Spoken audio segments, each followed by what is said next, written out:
जी, तो आपने सुना खावर फरीद मानेका साहब जो कि साबिका शौहर हैं बुशरा बीबी के, वो क्या कह रहे हैं, क्या क्या इंकशाफात कर रहे हैं। तो वक्त ज़ाया किए बगैर गुफ्तगू का आगाज़ करते हैं। सलीम बुखारी साहब, सर एक तरफ 71 साल के चलते हुए मुल्क के साथ जो हाल किया वो तो अलहदा है, लेकिन 28 साल की जो शादी है वो भी तबाह बर्बाद कर दी चेयरमैन PTI साहब ने। और जैसे इंकशाफात कर रहे हैं खावर फरीद मानेका, आपका टेक जानना चाहूँगा मैं इस पर। पहली बात तो ये है कि उनकी इस तरह की कार्रवाई ये पहली नहीं है। अगर आप उनकी हिस्ट्री उठा के देखें, जो वो खुद भी बड़े फ़ख्र से कहते हैं कि हाँ मैं प्ले बॉय रहा हूँ, एक ऐसे आदमी से आप अखलाकियात की तवक्को कर बैठेंगे, उसके सुपुर्द मुल्क कर देंगे, मेरा कसूर नहीं है। ये जिन्होंने ये किया है वो मेरे ख्याल से जवाबदेह तो होंगे यकीनी तौर पर। लेकिन ये महात्मा खान के बारे में कोई नई वारदात नहीं है। हाँ, ये इखलाक से गिरी हुई ज़रूर है। और मुझे जो उनके शौहर हैं जिनका इंटरव्यू चल रहा है मानिका साहब, उन पर भी बहुत हैरत है कि वो रात को कह रहे हैं कि लंबी लंबी उनसे बात होती थी। तो भाई आप उस वक्त क्या कर रहे होते थे? आपने तो तलाक के फ़ौरन बाद कहा था कि मैं अपनी बीवी की पाकबाजी की कसम दे सकता हूँ। आपका वो बयान ठीक था या ये बयान ठीक है? बहरहाल हैविंग सेड, आपने चूँकि जुर्रत की है, आप TV स्क्रीन पर आए हैं और आपने जिस नौयत के इल्ज़ाम लगाए हैं वो तो मुझे बहुत उसके ऊपर हैरत है कि आपने कहा मैंने अपने नौकर से उनको घर से निकलवा भी दिया था एक दफ़ा। वो बड़े बेआबरू होकर तेरे कूचे से हम निकले वाली बात है। किस ढिठाई से वो आए होंगे, किस शर्मिंदगी से वो वहाँ से गए होंगे। दूसरी बात यह है कि ये में खान साहब का भी और उनकी जो उस वक्त की फर्स्ट लेडी थी, उनका ख्याल ये था कि जी वो तो बस कभी कभी मिलने के लिए आती थी। अब इस गुफ्तगू से पता चलता है कि वो तो पुरानी सहूलतकार थी। ब्रोकरी कह लें, ब्रोकर कह लें, कोई भी नाम दे लें इसको, वो सहूलतकारी मेरे ख्याल से ज़रा इखलाक के करीब है।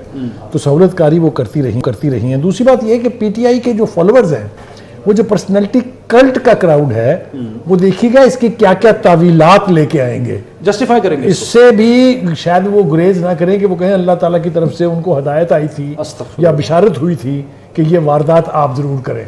अब वो इतने मतलब है यूँ कह लें कि इतना नेकेड उनके ख़िलाफ़ ये इंकशाफ है कि मुझे समझ में नहीं आती कि वो फिरते हैं मीर खार कोई पूछता नहीं, इस आशिकी में इज़्ज़त सादात भी गई।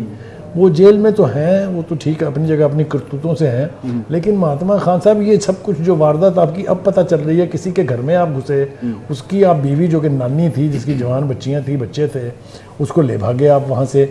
जो if we have to trust what Monica is saying, तो फिर तो आप ले भागे उसको। और दूसरी बात यह कि जो केस भी आपके खिलाफ हैं उसकी गवाहियाँ देखें कहाँ कहाँ से निकल के आ रही हैं।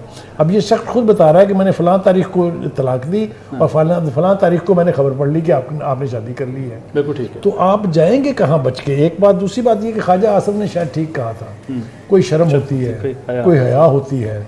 इसका तो लगता है उस इलाके से, उस गली से गुजर ही नहीं हुआ जहाँ आप रहते हैं, क्योंकि जो बातें अब सामने आ रही हैं शर्म से डूब के सुनने वाले का दिल मरने को चाहता है। आपको तो पता नहीं कभी शर्म आएगी या नहीं आएगी। अच्छा, नबी साहब जो साबिका अहलिया इससे पहले रह चुकी है रेहाम खान, उन्होंने पूरी किताब लिखते मारी, उन्होंने सारा कुछ बताया, इंकशाफात किए, किसी ने यकीन नहीं किया। लेकिन सर ये जो अब बयान सामने आया, जो इंटरव्यू सामने आया, झुटलाना इसलिए भी मुश्किल है कि महात्मा खान साहब की जो अहलिया मौजूदा हैं, उनके बच्चों के वालिद हैं खावर मानेका, जो इंकशाफात कर रहे हैं। बड़ा मुश्किल होगा झुटलाना से। जुटराने का तो खैर सवाल ही पैदा नहीं होता। वो तो एक ढिठाई या बेशर्मी कह लें कि उसकी बुनियाद पर कोई कहे कि जी अब इनको याद आ गया। जो कुछ इमरान नईद साहब का करैक्टर है वो किसी से ढका छुपा थोड़ी है। सरफराज नवाज जो हैं, फास्ट बॉलर जो रहे हैं हमारे बड़े मशहूर, बड़े मुँह फट हैं, वो खरी बात करने वाले, लाहौर के रहने वाले हैं, तो वो तो एक एक चीज़ इनके बारे में बता चुके हैं। उसके बाद रेहाम की जब किताब आई है तो रिकॉर्ड पर है, मैंने उस वक्त भी कहा था कि इसमें एक एक लफ्ज़ दुरुस्त है। बहुत सारी चीज़ें उन्होंने भी रोकी होंगी, छिपाई होंगी, ज़ाहिर एक मकसद था किताब का। लेकिन चूंकि उस वक्त एस्टेब्लिशमेंट जो चाह रही थी कि इसको सादक और अमीन करार दे दिया है साकिब निसार ने, जो खुद एक धब्बा है अदलिया पर, निज़ाम इंसाफ पर, कर्स है बल्कि बला और लानत, तो वो उससे एस्टेब्लिशमेंट ने दिलवा दिया है सादक और अमीन का खिताब। तो उसको लेके आगे चलते गए और हर चीज़ को इन्होंने कहा कि इसकी परवाही नहीं करनी।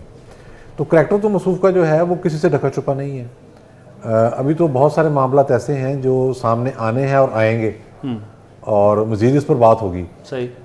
लेकिन अगर आप ये कहें कि डैमेज, तो डैमेज इससे होता है। देखें वो एक फ़िज़ा थी कि जब किताब आई तो उससे पहले जो 5th जनरेशन मीडिया वार जो हमारे इदारों ने क्रिएट की थी, अरबों खरबों कौम को ज़ाया करके जब उनके गले पड़ी हुई है, उनको लगा दिया कि आपको निगेट करने के अमल पे शुरू हो जाए। अब वो मामला नहीं, वो लोग मौजूद हैं वो जरासीम मौजूद है, बल्कि मैं तो उनको गटर के कीड़े कहता हूँ, वो भी मौजूद है और इदारों के अंदर से उनको सपोर्ट भी है। यानी उन बॉट्स, जो बॉट्स जिनको कहा जाता है, लेकिन अब कोई उस फर्क नहीं तरीके से पड़ेगा। अब उस तरीके से वो आगे नहीं आएंगे और ये ज़ाहिर है बात तो आगे चलेगी, डिस्कस होगी, ये सारा मामला सामने आ गया। सही। किस कदर बेशर्मी के साथ ये वहां जाते रहे और क्या मामला इन्होंने किए, किस तरह उनका घर उजाड़ा इन्होंने, सबके इल्म में था ये क्या कर रहे हैं उसमें। बिल्कुल ठीक है। अच्छा, अब ये मानिका साहब को भी पूरा इल्जाम मैं नहीं दूंगा, उसकी रीज़न ये है कि जिस वक्त एक तरफ आपके फौज खड़ी है, एजेंसियां खड़ी हैं, जुडिशरी खड़ी है, एक इस तरह का बंदा जो है, जो जिसे हम कहते हैं रोग एलिमेंट, तो कोई शर्म हया परवाह ही नहीं, वो तो देखें ना, वो तो किसी के जनाजे में नहीं जाता। हया, अखलाकियात, शर्म, किसी का कोई रहम करना, किसी पर कोई तरस खाना, वो तो करीब से नहीं गुजरा। अब रेहान वाला मामला देखें ना, वो घर से बाहर गई हैं तो ईमेल पे तलाक भेज रहे हैं, जरा आप अंदाजा लगाएं कि ये किस तरह की मेंटालिटी है। सही है। फिर जिस तरह से इनके चंदा खाने के केसेस हैं, तो इखलाक तो है ही नहीं। सर किस किस बात पर रोए, वो क्या क्या इतने मामलात हैं। रिजवान रज़ी साहब, वो जो खुद साख्ता सदाकत, अमानत, शराफत, वो सब उसकी तो धज्जियां उड़ गई ना जी आज। देखिए, वो तो धज्जियां खैर बहुत देर से उड़ चुकी हैं, लेकिन अगर माने कि वो धज्जियां उड़ चुकी हैं तो आप और मैं उसका क्या कर सकते हैं। लेकिन आप बात ज़हन में रखिएगा कि इमरान खान साहब की जो कल्ट फॉलोइंग है जी, उस कल्ट फॉलोइंग के बायस इमरान अहमद खान न्याजी साहब इस मुकदमे से या इस क़ज़िये से कम 2 दफा निकल चुके हैं अदालतों से बरी होके। खास तौर पे ये जो इद्दत के दौरान निकाह वाला था मामला था, उसमें से अब जबकि खावर मानेका साहब सामने आ गए, भाई जब खावर मानेका भी कोई दूध के धुले नहीं है। ये जब इमरान खान की हुकूमत थी तो इन्होंने पावर एंजॉय किया है। मुझे बशीर मेमन साहब की वो बात याद आती है कि उन्होंने वो जो रिजवान गोंदल था, डीपीओ लाहौर, डीपीओ पाकपतन, इसको इन्होंने हटवाया था और ओएसडी बनवा दिया था। वो जब उन्होंने वो एफआईए के डीजी थे तो उन्होंने कहा यार एक अच्छा ऑफिसर जो है वो ओएसडी बन के बैठा है, तो उन्हें एफआईए में ले आए। तो ये खावर साहब उनके पास बकायदा शिकायत करने पहुंचे कि हमारी हुकूमत में आप हमारे दुश्मनों को जो असाइनमेंट दे रहे हैं। बहरहाल मुझे जिस बात से खौफ आ रहा है कि ये जो बद अखलाकी हुई है दुनिया के किसी मजहब के अंदर, किसी मुआशरे के अंदर इसकी इजाजत नहीं और ये अलाउड नहीं। मुझे खतरा ये है कि इनका जो कल्ट फॉलोइंग है, वो कल्ट फॉलोइंग जो है ना सिर्फ के इसको फॉलो करेगा, इस तरह करने की कोशिश करेगा और मुआशरे के अंदर एक नए इंतशार और डिस्टॉर्शन का बायस बनेगा। हमारे मुआशरे के अंदर वो पहले भी बहुत ज्यादा फसाद पैदा कर रहे हैं। आप सोशल मीडिया के ऊपर कोई गुफ्तगू कीजिए और वो नीचे आपको अपनी अखलाकियात दिखाने के लिए हाजिर हो जाते हैं। लेकिन यहाँ पे ये जो है ये उससे कुछ 2-4 कदम आगे की बात है।